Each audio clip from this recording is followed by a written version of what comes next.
have been inside Retro Studios. Yes, inside the hallowed walls, where Metriod and Donkey Kong are made. All those great games. And we're going to tell you all about it. Before we get into that, thank you to Squarespace for sponsoring this episode. Yeah, that was a real treat to be able to go in there because they don't take visitors often. And we really befriended the team at Retro Studios, and to this day I have a very soft spot in my heart for all of them and really like rooting for them. So this will be a fun story to tell. Yeah. It was a great time. Cool, just a cool thing to do in Austin. And we got the treat of being shown around by the Austin locals. That's right. Who work at Retro Studios, and that's always a treat when no you tourist traps. Can see a city through their eyes, you know. So it was awesome. Before we get into that, we have a lot going on that we want to tell you about. The news at the top. We have been talking about this for weeks. Our Paper Mario 1000 Year Door spoiler cast is finally out. Deep breath. Some of you may have already listened to it, seen it. Great. Yeah. It's 90 minutes, an hour and a half of us yapping. It's so good. About Paper Mario 1000 Year Door. So cathartic, as usual. Very fun conversation. Yes. So if you are a Patreon subscriber to Notification Squad or up tiers, that is available to you. But if you'd like to get that as a standalone thing, you can do that through the Patreon shop, which is a thing that now exists. You don't need to be a member to get these things a la carte. Get it a la carte, and all the other spoiler casts are also in the shop as well. We've amassed a grand library of spoiler casts. So whenever you want them, you can get them. You know, it's great. But this one was really special. This was like our first sort of big Nintendo-focused Nintendo game spoiler cast that we've done. I feel like these spoiler casts are becoming some of my favorite things to do. I really look forward to them every month, even though I'm always down to the wire. Even though you struggle to actually finish the game. Even though I'm always down to the wire and I'm like struggling to finish the game. Like I'm like always at somehow the final boss the night before we record the spoiler cast. I don't know. It's pretty exciting though. It's like, oh, fresh. It's fresh in my mind. It is important to have it fresh. Yeah, you can't. Because it starts to leak out your ear. You can't beat it too fast. If you don't know. Move on to that next game. There is a big question now of what our next spoiler cast game will be. We have not decided yet, but it's okay. It's still June. It's not July yet. We've still got a little bit of time to decide. Yes. So maybe we'll let you know soon. Yes, look out once we decide. Look out for the big announcement soon. But we have suggestions are always welcome. Of course. Yes. We might not take it, but they're always welcome. They're always welcome. Yeah. That's the spoiler cast. We have another fun video out on our YouTube channel about, maybe you heard this song by Sabrina Carpenter. Espresso. Song of the that summer? Prominently features some lyrics about Nintendo. Yes, this has become the summer jam of 2024. Yes. We wait with bated breath to find out what it will be. Some years, there is no summer jam. But the last few years... This is it. What was the summer jam of last year? Wasn't it that one song? Imagine Dragons, your favorite band. No, it wasn't. It was that one song that you liked the song. I don't want to sing because I want to get demonetized. But what was it? Who's it by? You know that one group. But, you know the guy who sings? Yeah, cool. Come on. We heard it at the Microsoft party and I was like, I love the song. It sounds so summery. Yeah, I don't know. Come on. Anyways. You're useless. So we don't talk about this part of our jobs as much. Right. But we were actually very closely involved with Nintendo's work with celebrities. And I actually led that team for about a year. You did. And I couldn't wait to pass that off to somebody else. I don't think we talk about this a lot. And I did that the first moment I could. Yeah, I don't think we talk about this a lot because it wasn't like our favorite thing to do. Right. It was a really hard job at Nintendo to work on that program and identify celebrities to work with. Nintendo has a very unique way that they like to work with celebrities. We told some stories like, about John Cena and Switch, things like that. The reason why, those stories happened is because we did work on that program. And we have some really interesting, fun stories about Sabrina Carpenter and her she has like a pretty deep history with Nintendo, which is really interesting. Because when this song started to pick up, I was like, I feel like we did something with her at some point. Like she has some pre-existing relationship with Nintendo. Right. And then I started looking and I found, there's like a quite long relationship. Yeah. with her in the company, which is interesting. So this video is basically like, how is Nintendo reacting? Because that's a question we get all the time to this prominent lyric being in her song, and then just, what is the relationship between her and how does Nintendo work with celebrities overall? So that's out on our channel now. If you have not yet seen it. Right.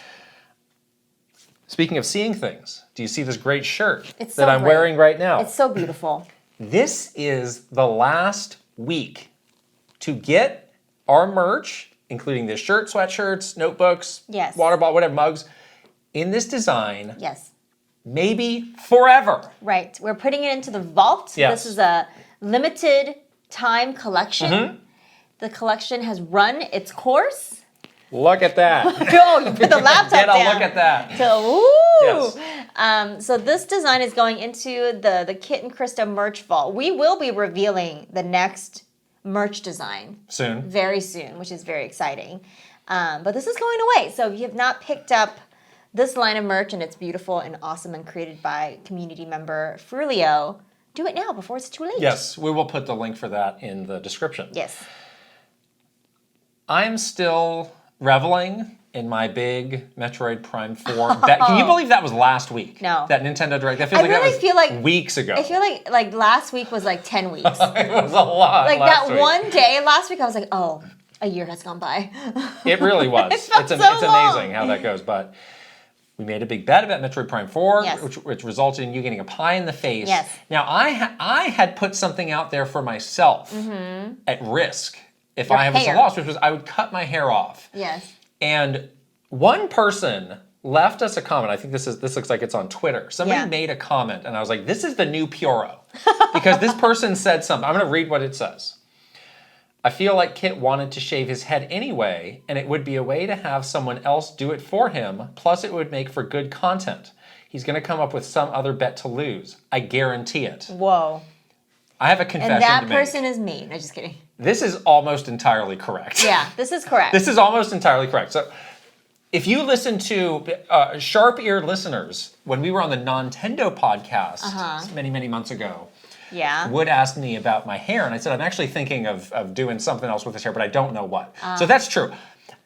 We got a vacation coming. I'm going to cut this hair off this week. Great. And I'm going to start fresh. I don't know what is going to become of it. Maybe I'll just do this again. I don't know. Good for you. But I'm going to start fresh. It's good for summer, whatever. So it was very insightful that Mr. Yannick Decourt here made this comment. Figured it out. The one person to suggest such a thing. So figured it out. What might he's got that he's like a basement with that board with the pins, but it's all just different hairstyles for you. What else? That's what it is. That's what I don't know. So that's the investigation. Don't be shocked when this goes. Now you won't be doing it for me though. I won't be doing it for you. I didn't want to. I don't want to be responsible for accidentally cutting your head. It's a very easy thing to do. I'm not gonna, again. I don't want to. That's I don't want to. But speaking of those vacations, we are going on vacation. Our little summer break is coming up. You are going to Vietnam. I'm going to Korea. I've never been to Korea. I'm very excited about this. Very cool. Should be super fun. We're going to be away for a little while. Yes. But this podcast going on. Shall not stop. Right. We've actually been pre-recording some episodes that are going to be out. Yes. In the weeks that we are gone. There'll be 2 episodes. And we've packed them with some cool stuff to make them feel a little bit different. Yeah. We have a great interview with a guest that's going to be included in one. We've got a lot of story times that we have been holding on to. Some people have been saying, gosh, you've been heavy on the news lately, but I want to get back to story times. Well, this is it. That is coming heavy. Yes, lots of really we're getting back juicy on that road starting today. Story times are going to be in the vacation podcast, and then we also have a lot of questions that we're going to be answering from our Patreon community. Yeah, so that means those episodes won't have news because we're recording these in advance, so we'll have a lot of news to catch up on once we get back. But if there's something really big that happens, we'll probably get on. We'll jump on and we'll do something like that. But I don't know. I feel like we're kind of I think a lot of people are kind of taking a little break around the 4th of July here. So. Yeah, it's like it's burnt out? All of June was... Is this your big confession now? No, not at all. But I'm just saying all of June was so heavy on all the news Like, I feel like the news itself is also taking a little break too. Okay. So it's good that we've like matched up to like everything's kind of done in June. You know, the big direct was like the last sort of thing that we were waiting on, and that's done before we left for vacation. So all in all, the timing actually worked out super good this time, which is great, and it makes it for a little bit lower stress. So. Yes, so 2 episodes have a slightly different format than usual, and then we'll be back, but a lot of great stuff in those. Yeah. All right, let's get into our very cool story about Retro Studios, but first we have a sponsor to shout out. This episode is sponsored by Squarespace. Squarespace is the all-in-one website platform to help you stand out and succeed online.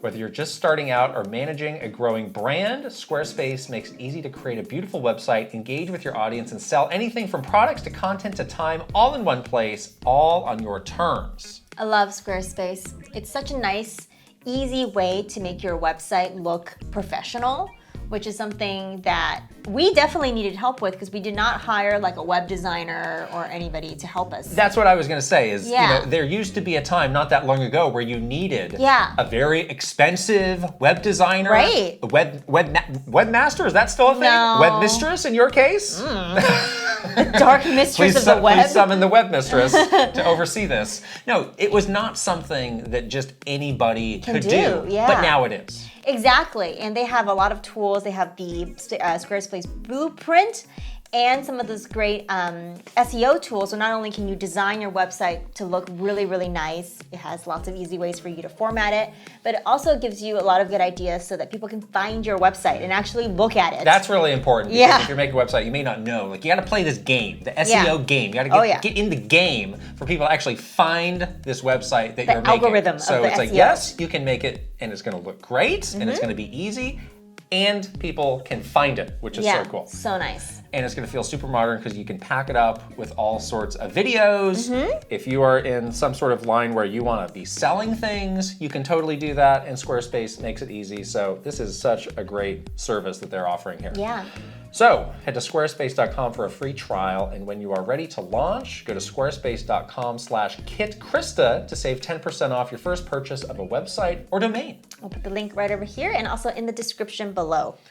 Okay, all right, let's into Retro Studios. Yeah, let's talk some Retro Studios. So obviously, in our time at Nintendo, we worked on a number of different Retro Studios games, and there were different games from them that we're releasing over our time there. I think I was involved in all of them. The first being Metroid Prime Trilogy, which was a game that came out pretty early in my time there. What was were you around for Prime 3? I was around for Prime 3. Really? Yeah, but I don't... What was that like?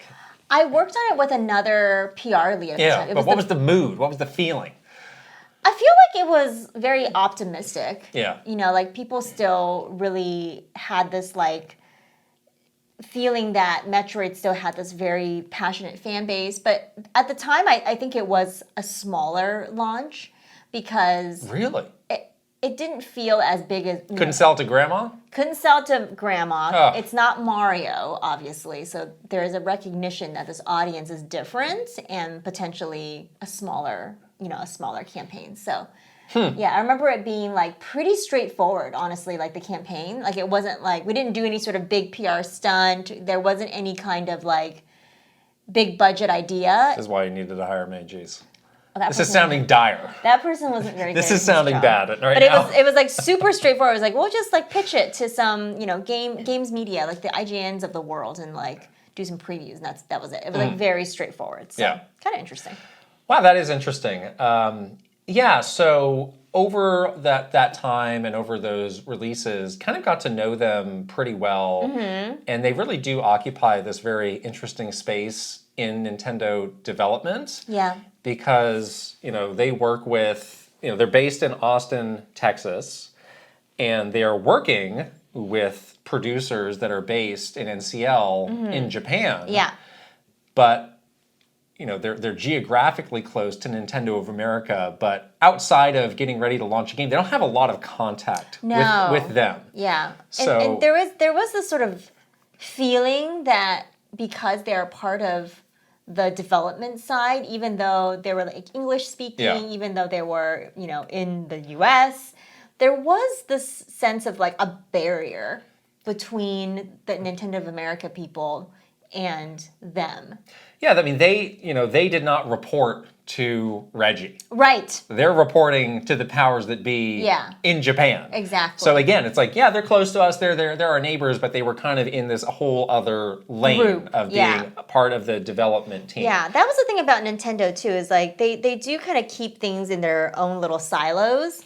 Like they don't want you to have that much direct access, even to like teams that at like next level or things like that. They just want you to have like go through the process of proper communication. Yeah, even whatever you need to do your job, but don't do more than that. Yeah, and like it's like don't have like a personal relationship with them. They're not encouraging you to like get buddy with the guys over at Retro Studios.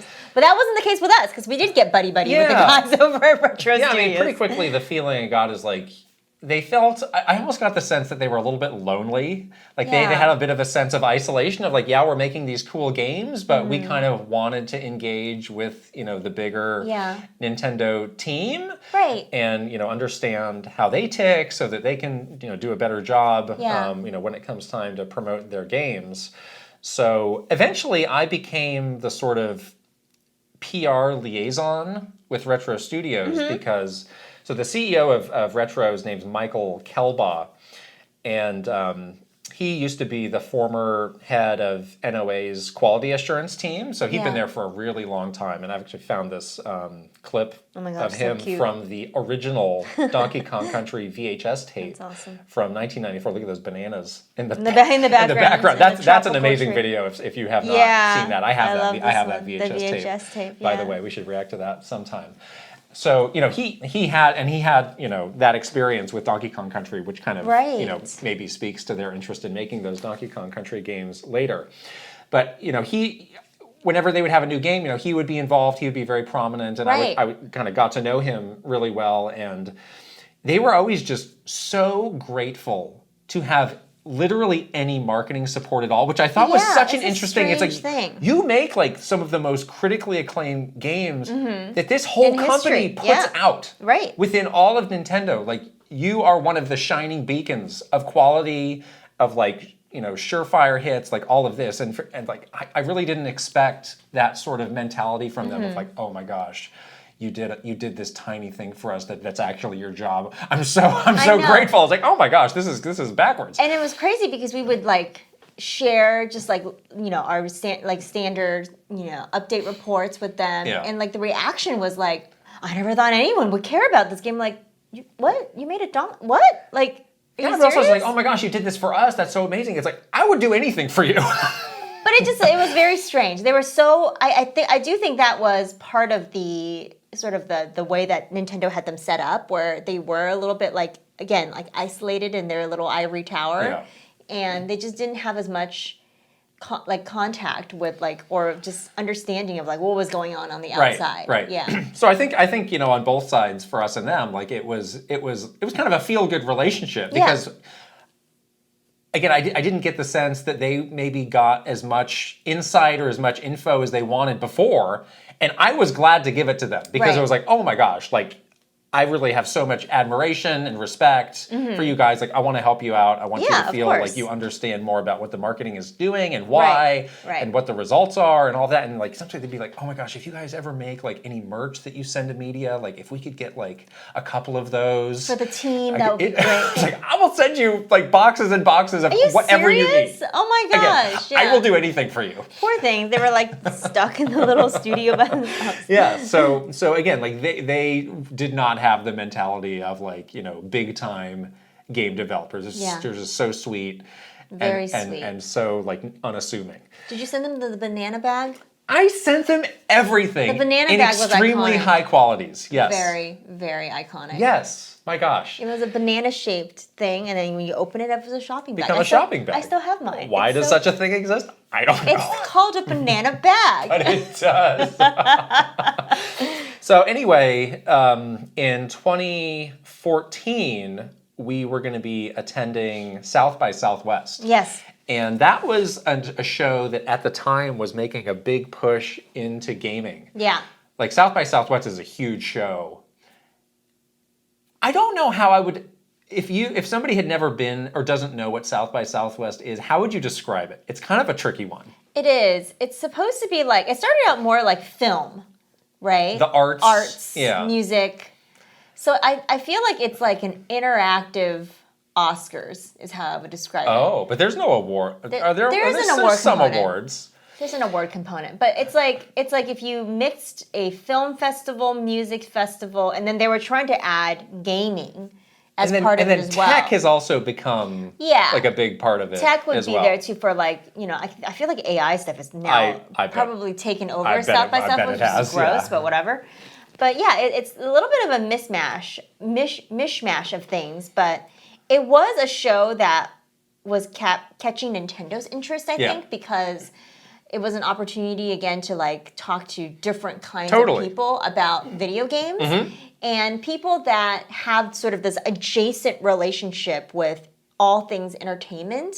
And it was like the cool show to be at. It had like the cool very cool factor. At that time, yeah. It was kind of like the Coachella, you know, like it's like anybody who's anybody is at South by Southwest. So Nintendo did have sort of this interest in it and ended up doing it for a few years. And they were courting us like hardcore. Yeah, that's true. So we decided to check it out. We did it for a couple of years. I don't know what their current status of like gaming like as a standalone thing is. Like they had their own hall. Yeah, it was like the interactive that was just for games, which was cool. And then there was like, I mean, this show is so big. Right. And it's also like the place of the dreaded activation. Yes. Where it's like, oh, well, here's the Oreo house. And it's like, why are they here? Or it's like that thing where you sit in line to meet Grumpy Cat. Remember when Grumpy Cat was... I think that was that year. Was it that year? That's why it's in your memory, I think. Oh, Rest in peace. R.I.P. To Grumpy Cat. Jeez. But yeah, it is like the place where, because it was such a like cool the place brands, to be, like Catnip, are just attracted to South by Southwest like to do their activation. All the people is there. Like all the people that would share about your brand that is worth anything is there. You know, so I don't know. It was kind of a weird vibe because it was so mixed up with everything else. But yeah, I think by that point, it felt like they had kind of sold out to the brands to some extent. Totally. Where I think if we had gone 100%. like 5 years earlier, it would have been more like it would have been focused on the arts, edgy, more cool, more No, it was completely sold out. It was like they had all the popular brands just bought space to do these big sort of activations. The Lunchables activation. Oh my gosh! Yeah. Yes. So we were going, and we were also doing something else that year, which I think we'll talk about in greater detail in a future story time. But we were doing this very interesting partnership for Mario Kart, which was coming out, Mario Kart 8 on Wii U around that time, with Pennzoil, the motor oil company, that involved real life Mario Karts that could shoot stuff and spin out and We'll talk about this later. We'll talk about this another time. This was it was a pretty interesting... Very unusual. Yeah. Very unusual. And also an unusual partner in Pennzoil. Yeah. So this was like a month after the launch of Tropical Freeze on the Wii U as well. So like it was very fresh in our minds of working with Retro and you know, working closely with them on that launch. So we got invited, as you know, Retro heard like, oh yeah, Nintendo's going to be in Austin, and Kit and Krysta are going to be going, and they were just working with us very closely on that. So they said, hey, why don't you come on out and you know, we'll show you the studio, we'll go have lunch, we'll hang out. And we thought, absolutely 100% amazing. yes. Yes, we would love to do that. So it was like the day before the show started. We went out to their headquarters, which is, you know, in a pretty nondescript like office park. Yeah. And I know they had just recently moved offices. They went to a bigger space. Yeah, they got something that was a little bit bigger, and it's like, if you didn't know it was there, you wouldn't know. You never know. There's no signs. There's no signs. Like they don't have their dedicated building. There's not a 200-foot Samus out front. Super low key, right? Which is low. It's so Nintendo. The Nintendo way. Like they don't want people. Don't go there. Well, they don't want people showing up. So you can't go there. Right. They don't want people showing up. So we got greeted by Michael again, who was waiting for us there, and the first thing we do is like, I'm going to take you to get some Austin barbecue. Oh yeah. Which that's what we're really there for, honestly. Is a major thing Oh my God. if you ever go to Austin, like you have to go it's like one of the barbecue capitals of the world. Just eat barbecue every meal. And then what was that? Where was that place? The Salt Lick was another one that we went to. On Nutty Brown Road. On the Nutty Brown Highway. On Nutty Brown Highway. Which is a name I'll never forget. But that one's banana bag. That one's like super famous. But like you could tell like the pride that even like he had. It was like, oh my gosh, like for a visitor to Austin, like this is the thing. The thing that we have to show you. You have to do. Yeah. And he took us like to his and like the studio's like personal preference. Yeah. Everybody has a preference barbecue place, yes. This place is called Rudy's. Yes, Rudy's is awesome. I think they had a couple locations in Austin. Mm-hmm. And he was like, oh my gosh, like we're always buying the sauce, like we're always coming here. Like he sent me the sauce afterwards. Yeah. I have like a couple of jars of I need to Still? Well, I don't have it anymore. You probably need to eat that. No, I don't have it anymore. Yeah. I need to hit him up for some Rudy sauce, actually. But yeah, this place was cool because I guess like when they first started out, they used to be. It's very popular for these barbecue joints to be in gas stations. Oh, and that's what this place started out as, and then of course now it's like super famous and stuff. Right. Yeah, but he was so proud to like just give us the Austin treatment. Again, it's like I didn't get the sense that they had a lot of visitors. They don't. So it was like. Kit and Krysta, whatever, we're rolling out the red carpet for you. So I was like, oh my gosh. Like, I actually wonder, like, when Japan comes to visit, do they get excited about barbecue? It's not like... I don't know. So Mr. Tanabe is like the longtime collaborator with Retro Studios, and we would hear like, oh yeah, like when he comes, like sometimes he'll stay for a while. Yeah, like months. Because they got to work on this game. He's got like a dedicated office and all that stuff. Right. We like walked by that. Yeah. Again, like that gives him this interesting perspective where he's almost like half living in the U.S., half in Japan. That's why he wears a puka shell necklace. When these projects get going, right? Yeah, that'd be a good question. What did you actually? He'd probably say, listen to Baby Metal. But he was in his office listening to Baby Metal, eating like a brisket. Yeah. That sounds great. What a good life. Yeah. But anyhow, I definitely felt like they were just like so excited to have literally anybody from Nintendo there to visit, to like just see them. I was like, oh my gosh, like the head of the studio is going to spend like all day with us doing all this stuff. Yeah. Like, oh my gosh. I mean, I get that it was kind of the slower time after they just released the game. They had just launched Donkey Kong. Like, oh my gosh, amazing. So we come back and he's like, yeah, let me show you around. And so again, they had just recently moved into this new office. Them doing kind of front-facing office tours was not really a thing that they had done. Mm-hmm. I had set up something previously when we were doing Metroid Prime Trilogy for 2 media outlets to tour their old office a couple years prior, and there's a video of that you can watch that IGN did, and it's hilarious because they are really grasping at stuff that is not that interesting and trying to make it interesting. That's the thing about these development offices is like there's only a limited amount of stuff they can show you it's like, that can be filmed. Oh my gosh, here's the front lobby. Can you believe? And then it's like, oh my gosh, here's the meeting room, the blank, empty meeting room, and they're like asking, like, what happened to this meeting room? Tell me more about the meeting room. And he's like, well, we do a meeting here. We decided that Samus was a woman in this meeting room. There's not a lot that they are allowed to show, like any of the development areas. Like nobody ever gets to see that. Like we couldn't film anything, obviously, and when we went, it was just for us to look at, which is fine. But, it was just us hanging out. Yeah. But it was a really cool space for us to see, and it was like very clear, again, it was a bigger space, it was a newer space. They were very proud of it and seemed really happy with it. Yeah, they really did. One of the things that I remember really prominently was like they had made in their kind of like lunch area this sort of like tiki bar so cute area. Yeah. And they're like, sometimes when we, finish work, we'll hang out here. Let our hair down here for a little bit and hang out. I mean, imagine the hours they work, It's like you need a spot to maybe just take a little breather sometimes. Yeah. They had, I remember, like a really state-of-the-art kind of like, I don't know what to call it, like a sound room. A sound stage, yeah. Where they were doing, all like the audio mixing.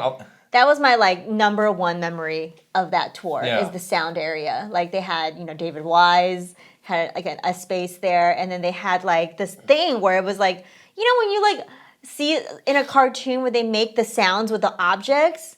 Oh, like it's a Foley? Like a Foley stage. Oh. Yeah. And like it was like you like bang these two coconuts together to make a horse's hoof sound. It was like that, but for like like Donkey Kong games. Yeah, it was so cool. Wow, it's like wow, they were just recording like actual like sound effects, like in this studio. And Michael was like, you could tell he was like really proud of this. It was awesome. Yeah, it was really, really, really state of the art. I mean, again, like really cool. I don't know that I would be able to tell like cutting edge from something that was like 10 years old, but this seemed to me to be extremely and top of the line. Music in Donkey Kong games is such a huge part. I mean, also Metroid games too, like the atmosphere of the music, like that whole thing. So you can tell that they really put a lot of effort into having some place where they can like really do that, and it shows in the games, obviously, because the music and the sound design is so well done. And I was just like, this is where it all happens? Oh my God, it's amazing. Yeah. And then I remember they had kind of a smallish theater actually in there, which was really cool. And you could see they had another version of that. If you watch that IGN video, they had an even smaller kind of theater there. It was like, when we have a milestone or when we want to show the company what people have been working on, we bring them in here and put the game up on the big screen. It's like, wow, that sounds cool. I bet that looks awesome for Prime 4. Oh my gosh, it's gonna look so good. Maybe they watched the direct together in there. I bet they did. I bet sounds they did. Fun. That sounds really fun. Maybe they were eating the barbecue and watching the direct in there. I hope they did that. One of the things about Michael is like he really is like very focused in his job of like managing team morale, like team building, like for sure. Like whenever I would chat with him, he's like, I got this thing, or we really need to fill this role because that'll help everybody feel like the team is complete and all of that. So, and I actually watched. There's a channel. I forget the name of the channel, but they find like ex-Retro Studios team members. And they interview them about that, and like they had a compilation of like ex-Retro Studios team members talk about Michael Kelba, and I watched that, and they were all just like, oh my gosh, like the best boss ever. He's looking out for everybody. Yeah, best boss ever. Like he's dealing with the challenging conversations at the top, so that we can focus on making the game. Like he knows like the right information to give us at the right time. So like he truly is like the right person for this job to be in this job. Because you hear stories of like in the Prime 1 days, it was kind of anything goes, wild times. Like the people who were running the studio then like probably were not cut out for that. I mean, they were cut out to make a great game, but in terms of like running a growing and big studio, probably not. And it's such an interesting dynamic too, because they are independent in the sense of like they have the creative license to make this game, but they do still have to be part of this like kind of complex process with Japan and feeling the sense of like, when is it okay for me to like push back on something? When is it not? That navigation is really, really tough in a creative space. And I feel like if you don't have the chops to do it, that could be very tense for your team. It could lead to some really tense situations for the team making the game. And he has the chops to do it. Like he is the perfect person to be able to have those conversations and, distill that down for his team. So thank goodness they have him around because and it's also like so important that you get somebody who knows like the Nintendo way that's the thing of making games and isn't just coming in from the outside of like, well, we're going to do it my way when it's like, no, you're actually not gonna do that. And you need to understand like why this is good and why we can sell you on that. So like he was always just so focused on like, how can I help the team do the best work, feel good about what they're doing and all of that. So I really appreciated all of that. Yeah, totally. You did get to see kind of where they were making games, and it didn't really stand out to me. Cubicle Farm. It was like, there's people with computers doing making stuff games. there. Yeah. I mean, it looks like I think, again, there's always this imagination that like a game studio, maybe not so much anymore because many people have seen the inside of a game studio at this point, but back in the day when I was a little kid thinking about what is it like to work in a game studio, you think it's like Willy Wonka's chocolate factory. Skateboarding down the aisle. Yeah, there's like people, like doing crazy experiments and like motion capture and all this stuff, but no, it is very much like an office. You're still working, so. So yeah, it's very much in that kind of Nintendo Office profile where it's like, this is where these amazing things happen. But if you were just like glancing at it, walking by, you might not. You could really easily miss that. I do feel like it's definitely less sterile than the Nintendo Japan, for sure. Because it does feel more, I guess, like American, where it's there's a bit more casual. You can feel you can still like people still have stuff in their desk, like cute little personal effects and stuff like that. So it was a little bit different from that, but it definitely felt like a Nintendo studio for sure. Yeah. So that was our big tour of Retro Studios, and obviously that was in 2014, and we worked with them for many years after that. Right. And I definitely, when we were leaving, I definitely got a lot of nice comments from the team over there. So they sent you all the swag. That's right. We have cute Retro Studio swag. I have great stuff from them. So again, this will always, have a soft spot. We're in always our rooting for you. For retro. We're rooting hard for you. I'll take a pie for you anytime. Let's switch over to our Never a Minute segment. And somebody in our Discord was posting all of the lists of games, first-party Nintendo games that released every year since the Switch released. And we thought this could be a fun thing to do for the podcast, which is let's go through every year and kind of rank the output. Right. Since, 2024 may be the last beginning to end full year of just dedicated might have some crossover, Switch but support. So we feel like we can do that. Why don't I'll just kind of quickly go through each year just so everybody knows just a refresher of what happened. Yeah. We'll start with 2017, obviously Breath of the Wild, Mario Kart 8 Deluxe, ARMS, Splatoon 2. This list does include the Mario and Rabbids games, which I have a small quibble with. Because because it's not completely necessarily first party. see those as first party, but anyhow, Mario Odyssey, Snipperclip, Xenoblade Chronicles 2. Oh, yeah. Zelda DLC, wow.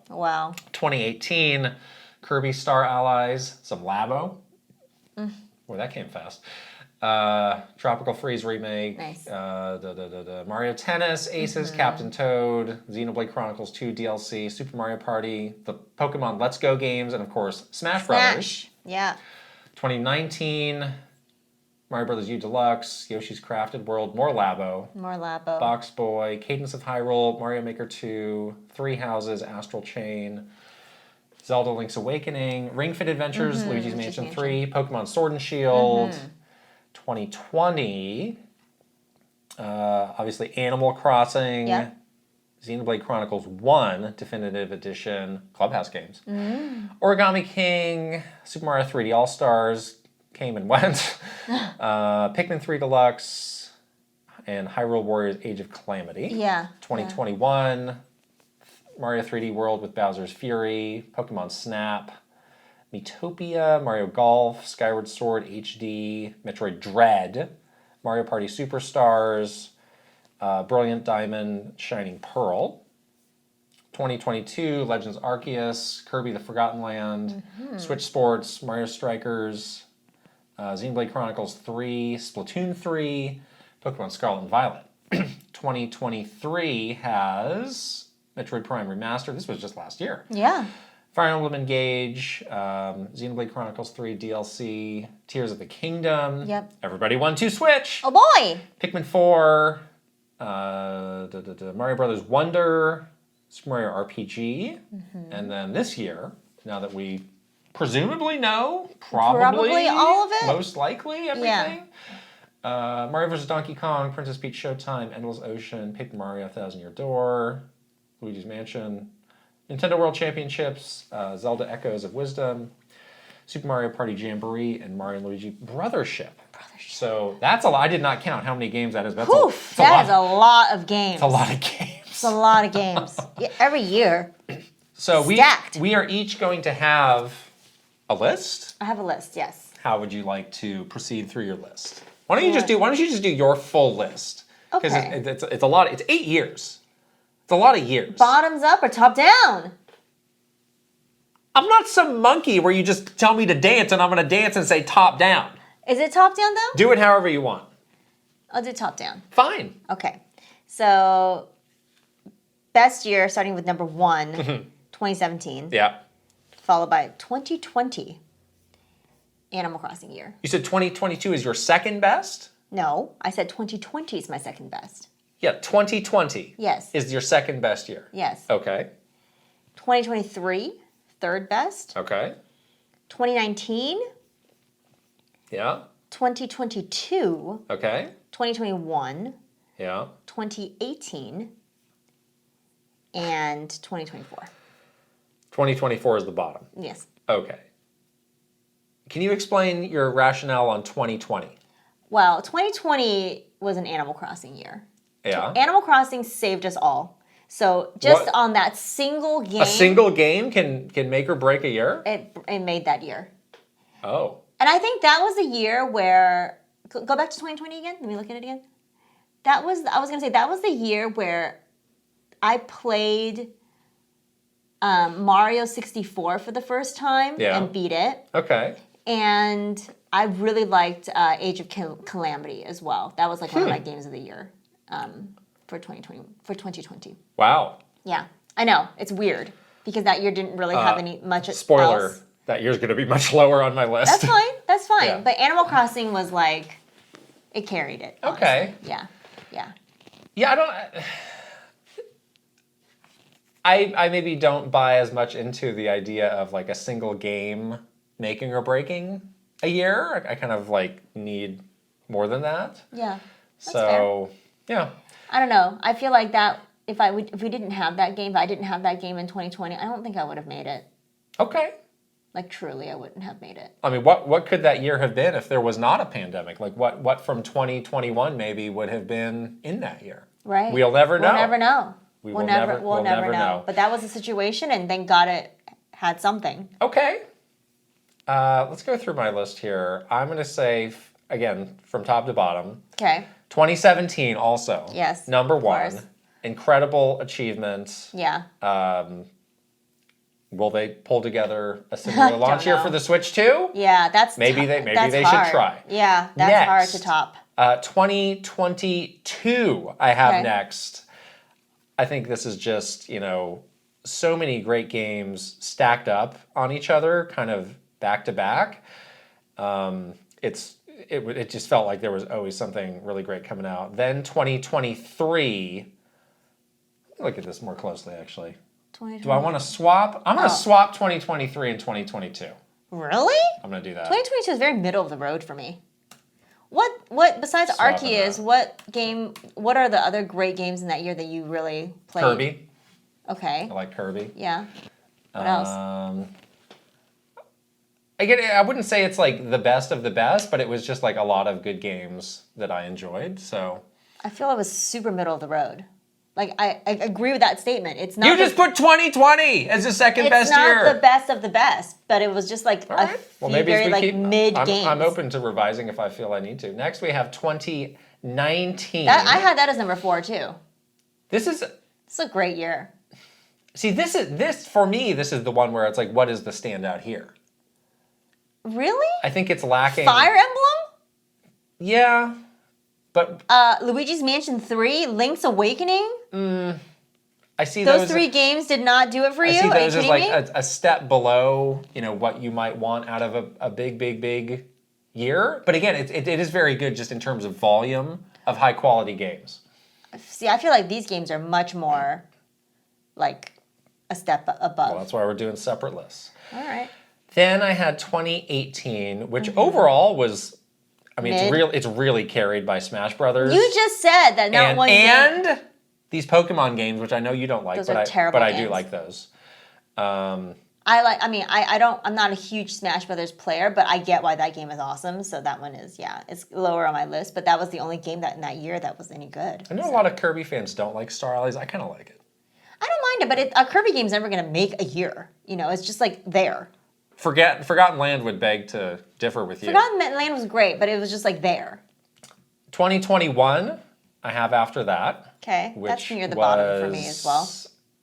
Kind of, getting back on track after the pandemic. Dread. Bowser's Fury, I did really like that. Yeah. Dread was Pokemon great. Snap, Dread. Pokemon Snap was good. Mario Golf was surprisingly good. That's a game that gets a lot of hate, and I don't know why. I love that game. I really like that game. I love any Mario. Speed Golf. I love Mario Golf. Yeah. End of the year was a little shaky with. Then I have 2024, which is the year that we are in now. Yeah. This is really like a tale of two halves of the year. Like the first half was like very forgettable. Like Paper Mario. Up till Paper Mario. Yeah. Like Another Code, Mario vs. Donkey Kong, Splatoon 3 DLC. Sure. Princess Peach, and then Endless Ocean. It's like pretty anonymous kind of half of the year, but it really does pick up. It does. From Paper Mario onward, which is interesting. Like we'll see what happens. Maybe by the end of the year, this will be revised to a different spot. Normally, it's not so like distinct in halves of the year. Usually, it's a bit spread out. Right. Some of the big games a bit more. Exactly. And then I had 2020 as my worst one. Wow. Because you had Animal Crossing, and after that, stuff like Clubhouse games, I like it. Yeah. But I will say that the 2020 games, I go back to a lot, like even today. Like I play Clubhouse games now. All that time you're playing in part-time UFO? Oh, part-time just can't UFO. put down part-time UFO. Oh, yeah, Pikmin 3 Deluxe, you just can't stop playing. I didn't play Pikmin. No. Mario Live Home Circuit, just a mainstay, and you just keep the track permanently up in your house. My dog doesn't like that game. Super Mario 35. Oh wait, it's gone. Oh, I have it. No, you don't. What do you mean? Oh, that. Oh, I this mean one. 3D. I mean the 3D. Oh, that. I don't care about that. Whatever. Animal Crossing. Pokemon Mystery Dungeon. You're a noted huge fan of that. That's a good game. I'm turning your theory into Swiss cheese here. No, What is the game that you are always going back to? I go back to Animal Crossing Clubhouse games. The Animal Mario Crossing and collection. Clubhouse games made for the second best year. Yeah, I think so. I think so. Okay. I don't care what you say. It's a good. You don't have to care. It saved our lives. But I can say what I want to say. You would have no birthday if it wasn't for Animal Crossing on 2020. Jeez. You would have had no way to contact anyone else if it wasn't for Animal Crossing in 2020. Oh. You would have been lonely and sad.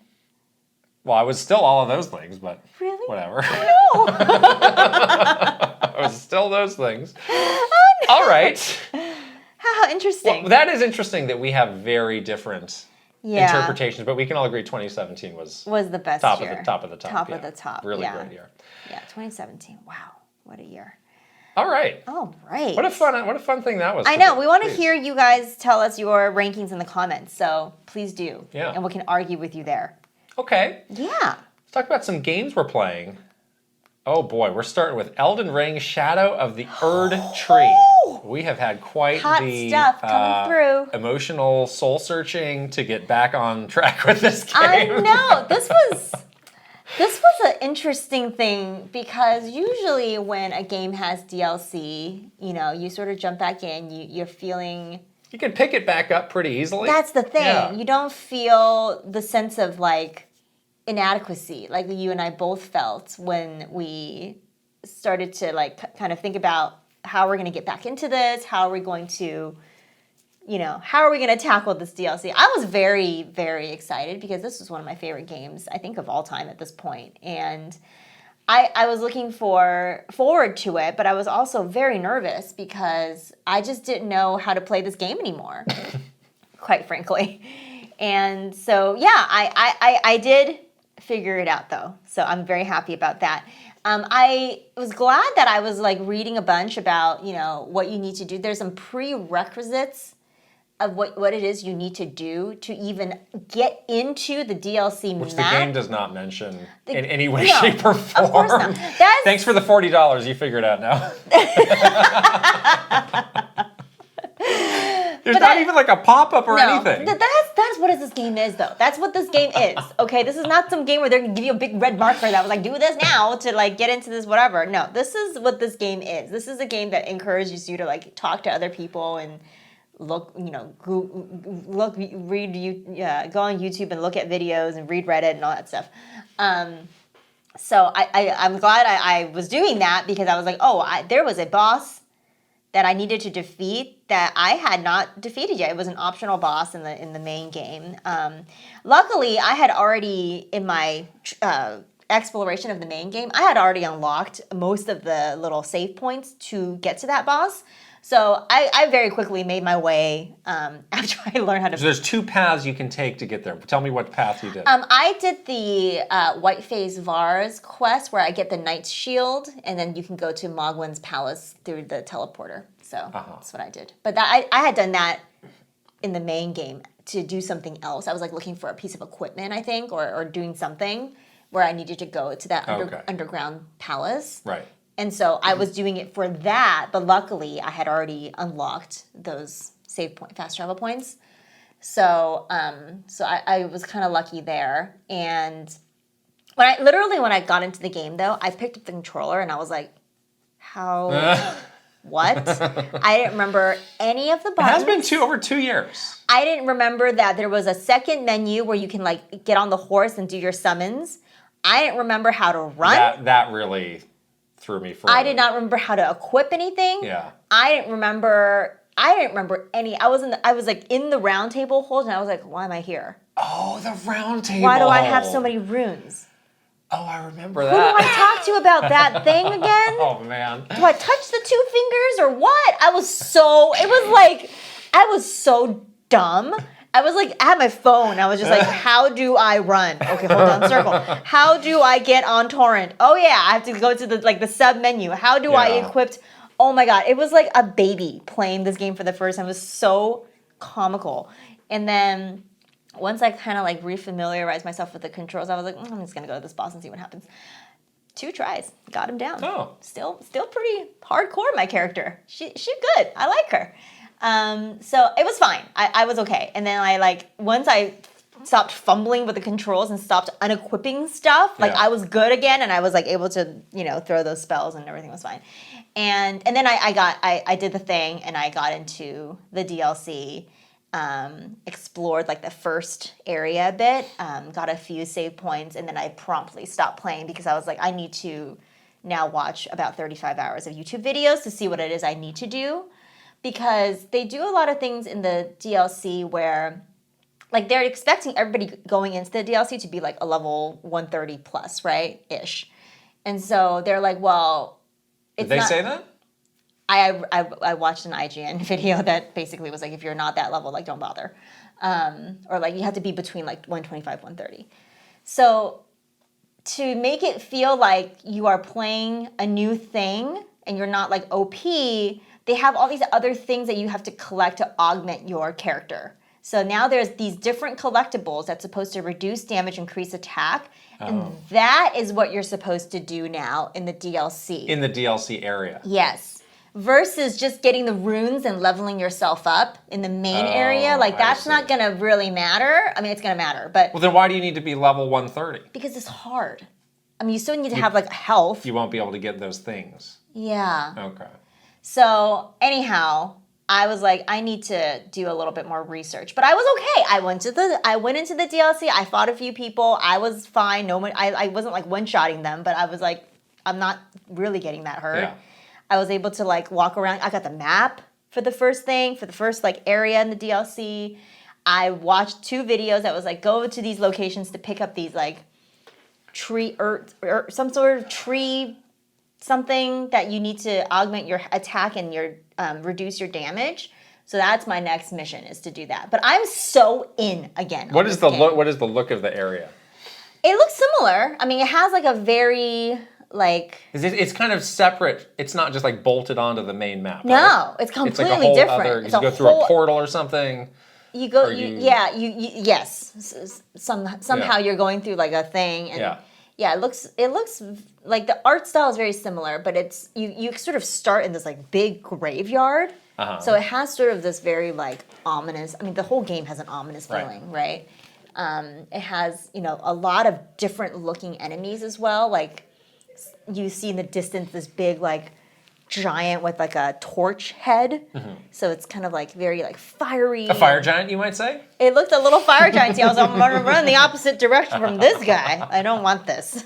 It looked big and fiery. I didn't like it. Yeah, but it still has like the sort of that dark fantasy look. There's still castles. There's still like, you know, those knights camps, like all that stuff. So, right. But it looks cool. It looks really good. I mean, I'm so pulled in. Again, this is the joy of this game, is the discovery. You know, you just like wander around and you don't know what you're gonna run into. Like you have little goals in your mind. Like my next big goal is just to collect these things. It seems pretty easy to collect, even if you're not even gonna be fighting any bosses right now. I just want to get my character like a little bit up to snuff for this, you know? And then I'll take on some of those ridiculous looking bosses. But yeah, this game is awesome. And I fully am back in again. Like I think about it all the time. Ever since I sort of like figured it out, I just think about it all the time. I'm like, what other thing can I do to my character? Like, oh, I should look this up. Or like, oh, I wonder what that thing was. Like, that is what is the magical thing about this game, is that it just pulls you into the sense of, like, such a big world for me to discover. There's so many options that I have. Like, and in the DLC, you feel good. You're like, I'm powerful. Like, I have the cool spells to do the thing. I have the great summons and the cool, like, talismans. Like, I got this. It's going to be fine. I'm sure it won't be fine, but it feels like it's going to be fine for now. And I'm so glad to be back on Torrent. Torrent's great. Torrent is like the best mount of any video game ever. Might be. I think so. Yeah. Like, Torrent is so great. And like, he never gets stuck. He's always got the cute jumping little around, double jump, little around. jingle bell double jump. Like, I just love Torrent, you know? He's just the best. So I'm having a lot of fun just like riding around and just like doing, you know, exploring and stuff. So I love it. I'm so in. All right. I'm so in. So you're going to keep playing this on your trip somehow? Oh, 100%. Yeah. I'm bringing my backbone. I'm going to leave the PS5 in the sleep mode. So I'll be able to play like on my iPad, on my laptop, phone. Yeah. But I'm 100% going to be playing this on my vacation because I'm already like totally sucked into it. Again. I'm still in the very messy getting back up to speed mode. It's tough. Which I actually only started last night. So like all last week I was like, I should go back to this game. I should refamiliarize myself with it because I'm going to need that time. Yeah. And I just didn't for whatever reason. Right. Like I've resisted it. Because you were scared. For some reason. I feel like it's intimidating. I knew it was going to be hard. It's going to be hard. And I was like, oh, I'll do it. I'll do it later. And then I ran out of time. Yeah. And yeah, so I finally got into it. I had about an hour and a half of game updates to download first of all. Yep. That's always great. That's always good. And I had the same experience of like, oh, I don't remember much of this. And I had that same thing where it's like, I don't have the right stuff equipped. Where's my potions? Where's my stuff? And that whole thing of like holding down triangle to get to that second layer of the menu, I had to look that up like a dope because I didn't know. How to run in Elden Ring is a thing that I looked up, okay? How to run. Because I was stupid. I don't know how to do anything. It's so sad. So, and then I started looking into like, okay, well, how do I get to the DLC? And then this whole thing of this boss, I hadn't beaten that boss either. I'm not sure how many people had. There's two bosses. Yeah. The first one is a story requirement. Yeah. That one we beat. That was a great boss. That was one of the most fun boss fights in the whole game. I did that. And then the other one, I really was struggling to find. I was getting lost. It's really and I was looking tough, at guide after guide after guide. Like, how do I get to this? I know. It is very tough. And it seems confusing and tricky. Well, because it's underground, you see. And there's no like direct route there. You have to take these portals. And I was reading these guides and it was like another language. It was like, well, find the furled finger and then the So you have done I know exactly what you mean. And they were just like listing location. I was like, I don't know what this thing is telling me at all. This is gibberish. Since you and I have played multiplayer in this game, which means you have done already part of that quest to get. Okay, but then there was like the guy. I was like, I don't know who this guy is that they're mentioning. Yeah, that Var. I don't know who that is. That's the guy that gave you the severed finger. Oh, more furled fingers. Cool. But what's the deal with the fingers? I don't know what the deal. The fingers are weird. They like fingers. It's weird. I don't And then quaff the flask of physic whatever. Oh man. So you have looked underground and you don't have that save point. No. If you click the stick, you can go. No, I don't have it. Into the. I went underground. And I was Okay. like, I don't know where this is. You don't have this. I don't know where this is. I see. Oh, No. oh my. So, and So you then, gotta and then do that there's the first. other way to get there, Consecrated snowfields. which is another portal, but I actually don't have the map unlocked for that part of the world. Yeah. So I kind of like, I was just like, I'm not gonna like stress out over getting to this DLC because clearly there's some other stuff that I have to do. Right. So I'll just kind of keep poking around and doing all that stuff. That quest to get to it with that guy with the finger is not that hard. You should be able to do it. It sounds ridiculous when I'm reading it in a guide. It's like, I think you should just watch a video. and it's like, well, That'd where? be I easier. was like, well, find so and so. Don't read it. I don't know who that is, and I don't know where he is. Just watch the video. So I'll send you a video. fine. But it's like, again, it's like, yes, this is what you expect, but on the other side, like, you saw the thing of like, oh, the reviews have dropped to mixed for this. It's like, there is something to be said of like going back to a game 2 years later that is this hard. complex, that throws you right into the deep. It's like, now hard. beat this end game boss to get to the DLC. Like, It's hard. I'm not gonna say that isn't hard. It was hard for me. It was really hard, and like, it's like the painful thing for you to get past. But then you get past it, and then you're like, I feel so accomplished already. Like just getting here, I feel good. Like I feel good. well, I'm interested to see how far you get, because it's like that's the other criticism of people who are typically from soft people of like it's too hard. It's too hard and it's not fun because it's too hard. So We'll see. I don't know. Yeah. We'll see. I mean, again, I left off having other things to do in the main game, Right. so even if it's just an excuse to do those finally, like that's cool. It's like I mean. I'm still, it's like, oh my gosh, there's like nothing like this game. It's majestic. It's beautiful. It's a wonderful game. It's like, I still don't know how they ever made this thing. I know. It's unbelievable. Truly. So again, I am glad to finally have a reason to go back, but I'm lowering my expectations of what I'm actually going to get out of the DLC. Yeah. I feel like I'm having a sense of, when I first picked up this game, I said to myself, I will play this game for 1 hour because that's 1 hour? The first time The first you mean? time. Oh, okay. The first time, because I was like, there's no way. I've never been able to play one of these Souls games. I've never been able to do this before. I'm going to just check this game out because it's like the thing everyone's talking about for an hour, and then I'll go back to doing whatever else I was doing. And then I was completely sucked in. And I'm getting the sense that this is the case again. I don't know, is because my memories of the main game was just so strong. Like, I just didn't ever think I could, let alone play this game, let alone beat this game, or even have like a character like the one that I built for this game. Like, I just never thought in the million years that would be me. So I feel optimistic, but I have been seeing those same reviews and stuff, which is why I'm doing a lot of research on like, here are the 15 things you need to know before you play this DLC. Like, get ready for it in a way where it can set you up for success, or else I do think it's going to be very frustrating for you, and you will be nerfed because they're not going to let you go in with your like OP, level 130 character and just like one-shot these bosses. They're not going to let you do that, Well, that was the one thing that was good for me, was like the fighting did come back to me quickly, and I did realize, like, oh yeah, this character is very powerful. Yeah, so like very I don't have to powerful. worry about that, until I get to the DLC. Obviously, Yeah. it's like, oh yeah, this character is capable and good. It's like it's on me. Which so. one do you have?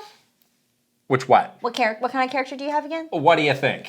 Is it just like A guy sword, with a huge sword is guy? what I have. Yes. Okay, sword Yes. guy. And you never respect, right? You just Nope. kept the same character. Yes. And what level are you now? Well, I remember that was my problem with the final boss, was I was very low. I'm Okay. like 110, so I'm very low. Yeah, you need to level up. You'll be able to do it fast. Don't worry. I'm having a premonition of you who is going off to Vietnam with this game. I think you're going to be like Martin Sheen in Apocalypse Now, when he wakes up in that Vietnam hotel room like in a daze and punches the mirror because he's lost his mind. That's going to be you, losing your mind over this Elden Ring. I hope so. That sounds cool. I want that to happen to me. Yeah, I watched Game of Thrones. Crying on the floor with a bloody hand because you punched the mirror. That's going to be you. I need my hand to play the game. Oh no. Don't do it. We're both watching Game of Thrones right now. Yeah. And I had just watched Game of Thrones. Like, literally, I had just like rolled credits on Game of Thrones last night.